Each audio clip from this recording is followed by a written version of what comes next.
पंडित जी के गीता ज्ञान ब्लॉग पर एक क्वेश्चन बहुत बार पूछा जाता है, जिसका आंसर वे हर बार अलग अलग तरह से देने की कोशिश करते हैं। क्वेश्चन है कि सच क्या है, दुनिया में जो हमारी आंखों के आगे हो रहा है या कुछ और। ये क्वेश्चन अपने आप में इतना बड़ा और गहरा है कि अकेले इसका आंसर ढूंढने में इंसान को पूरा जन्म लग सकता है। लेकिन फिर भी श्रीमद् भगवत गीता हमें ये मौका देती है कि हम इस सवाल का जवाब तलाश सकें। आज भी किसी ब्लॉग रीडर ने यही सवाल पूछा और पंडित जी ने फिर जवाब में एक स्टोरी सुनाई जो इस तरह से थी। एक बार एक राजा था, बहुत ही अच्छा, अपनी प्रजा का ख्याल रखने वाला, बहुत वीर भी था। उसके राज्य में बहुत सुख शांति और समृद्धि थी। एक बार राजा रात को सो रहे थे कि अचानक उनका सेनापति आया और राजा को जगाकर बोला कि महाराज, पड़ोसी राजा ने हम पर हमला कर दिया है, हमें अभी युद्ध के लिए जाना होगा। राजा तुरंत उठा, तैयार हुआ और अपनी सेना समेत लड़ाई के लिए चला गया। वो बहुत बहादुरी से लड़ा लेकिन हार गया। दुश्मन राजा ने इस राजा को कैद करवा लिया और अपने दरबार में अपने सभी दरबारियों के बीच खड़ा करके पूछा कि बोलो, तुम्हारे साथ क्या करूं। राजा ने कहा कि जो आपका मन हो, बस मेरे सिपाहियों और मेरी जनता को कुछ मत करो। तब दुश्मन राजा बोला कि ठीक है, मैं तुम्हारी जनता और सेना को छोड़ दूंगा, लेकिन मेरी शर्त है कि तुम यहां से भिखारी का भेष बनाकर जाओगे और किसी को नहीं बताओगे कि तुम एक राजा थे। भीख मांगकर खाओगे और अकेले दिन बिताओगे। राजा ने यह शर्त मान ली और भिखारी बनकर वहां से चला गया। 2 दिन तक लगातार चलता रहा। रास्ते में भीख भी मांगी लेकिन किसी ने कुछ नहीं दिया। अब राजा भूखा प्यासा चलता हुआ एक जगह पहुंचा जहां किसी ने भंडारा लगाया हुआ था। राजा भी खाने के लिए लाइन में लग गया। उसे खाना मिल भी गया था, लेकिन पता नहीं कहां से कुत्ता आया और राजा की प्लेट में मुंह मारकर चला गया। अब राजा बहुत परेशान हो गया और जोर जोर से रोने लगा। अचानक राजा को महसूस हुआ कि वो सपना देख रहा था। असल में ऐसा कुछ भी नहीं था। अगली सुबह राजा ने अपने दरबारियों को यह बात बताई और कहा कि उसे अपने सपने का मतलब जानना है। इसीलिए जो भी साधु, महात्मा या विद्वान राज्य में हो, उन्हें बुलाया जाए और इस सपने का मतलब पूछा जाए। बहुत सारे विद्वान आए, लेकिन राजा को इस सपने का मतलब समझा नहीं पाए। तब कहीं दूर से एक बहुत बड़े महात्मा आए और राजा ने उन्हें भी अपना सपना सुनाया। राजा ने कहा कि उसे समझ नहीं आ रहा है कि सच क्या है। ये जो वो राजमहल में बैठा हुआ है सच है, या जिसे वो अपना सपना समझ रहा है वो सच है। इस पर साधु ने कहा कि न ये सच है न वो सच है, सच कुछ और ही है।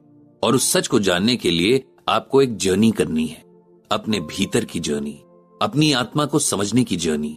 तभी आप समझ पाएंगे कि असल में आप कौन है और आपका सच क्या है। हम में से हर किसी की इस दुनिया में एक जर्नी है। हम सोचते हैं कि बचपन से बुढ़ापे तक और जन्म से मरण तक की जर्नी ही असली जर्नी है, लेकिन हम नहीं जानते कि आत्मा की भी एक जर्नी होती है। उसे स्पिरिचुअल जर्नी कहते हैं। जैसे बच्चा जन्म लेकर थोड़ा थोड़ा बढ़ता हुआ अपनी फिजिकल जर्नी पर आगे बढ़ता है, वैसे ही आत्मा भी अपनी स्पिरिचुअल जर्नी पर आगे बढ़ती है। ये सब लिखकर पंडित जी ने अपनी पोस्ट कंप्लीट की। अब जैसे कि उनका और सरला जी का रूटीन है कि किचन में काम करते हुए दोनों पंडित जी के सेशन या ब्लॉग की बातों को डिस्कस करते रहते हैं। और पंडित जी एक बात नोटिस भी कर रहे हैं कि पिछले कुछ टाइम से सरला जी गीता ज्ञान को बहुत इंटरेस्ट से सुनने लगी हैं, और सिर्फ सुनती नहीं है बल्कि उस पर क्वेश्चन भी करती हैं और डिस्कशन भी। तो आज भी वैसा ही हो रहा है। आज की पोस्ट सुनने के बाद सरला जी ने पंडित जी से पूछा कि कैसे पता चलता है कि हमारी आत्मा भी अपनी जर्नी पर आगे बढ़ रही है। शरीर का सफर तो दिखता है, लेकिन आत्मा का सफर कैसे पता चलेगा। पंडित जी ने कहा कि आपका सवाल एकदम सही है। इसे ऐसे समझिए कि आप कहीं जा रही हैं, एकदम खाली हाथ, हाथों में, सर पर या पीठ पर कोई बोझ नहीं है। ऐसे आप तेज भी चलते हैं और आसपास के नजारे देखकर मन खुश भी होता रहता है। अब थोड़ी दूर चलकर आपके हाथ में कोई बोझ आ गया तो आपकी स्पीड थोड़ा कम हो जाती है, लेकिन फिर भी आप ठीक ठाक चल लेते हैं।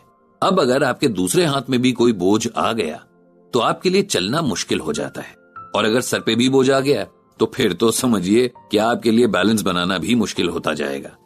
इसी तरह से आत्मा का बोझ भी हम महसूस कर सकते हैं। जब हम बच्चे होते हैं तब हमारे मन बहुत हल्के होते हैं, न किसी के लिए बुरा सोचते हैं न बुरा करते हैं। इसीलिए बच्चे ही सबसे ज्यादा अपनी लाइफ को एंजॉय करते हैं। धीरे धीरे जब बॉडी के साथ आत्मा की जर्नी पर आगे बढ़ते हैं तब कई तरह के एक्सपीरियंसेस और कर्म आत्मा के बोझ को बढ़ाते चलते हैं। इसीलिए एज के साथ लाइफ की सिचुएशंस मुश्किल होती जाती हैं।